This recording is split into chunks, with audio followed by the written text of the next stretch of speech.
बॉलिवूडचे हिमॅन धर्मेंद्र यांनी आजपर्यंत 300 पेक्षा जास्त चित्रपटांमधून प्रेक्षकांचा फुल ऑन एंटरटेनमेंट केलाय। ते सोडा, वयाच्या 89व्या वर्षी सुद्धा त्यांनी 21 चित्रपट केलाय, जो 25 डिसेंबरला रिलीज होणार आहे। पण तुम्हाला एक गोष्ट माहिती आहे का की धर्मेंद्र यांनी एका मराठी चित्रपटात सुद्धा काम केलं होतं। 80-90च्या दशकात एकीकडे हिंदीत त्यांनी माइलस्टोन गाठला होता, पण तरीही एका मित्राला वचन दिलं होतं म्हणून ते मराठी चित्रपटात सुद्धा झळकले होते। कोणता होता तो चित्रपट, चला जाणून घेऊया।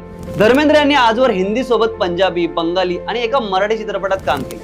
त्यांच्या करिअर मधला एक खास किस्सा सिने समीक्षक दिलीप ठाकूर यांनी एका इंटरव्ह्यू मध्ये सांगितला होता। ठाकूर यांनी म्हटलं होतं की मुंबईतल्या चांदिवली स्टुडिओचे मालक हेमंत कदम आणि धर्मेंद्र यांची खास मैत्री होती। तेव्हा केवळ मैत्रीसाठी धर्मेंद्र यांनी हेमंत कदम यांच्या हिचं काय चुकलं या मराठी चित्रपटातील एका गाण्यासाठी शूटिंग केलं होतं। घेऊन टांगा सर्जा निघाला दूर धन्याचं गाव अरे तू धाव असं हे गाणं होतं आणि या गाण्यात धर्मेंद्र यांच्यासोबत अभिनेते विक्रम गोखले सुद्धा दिसले होते।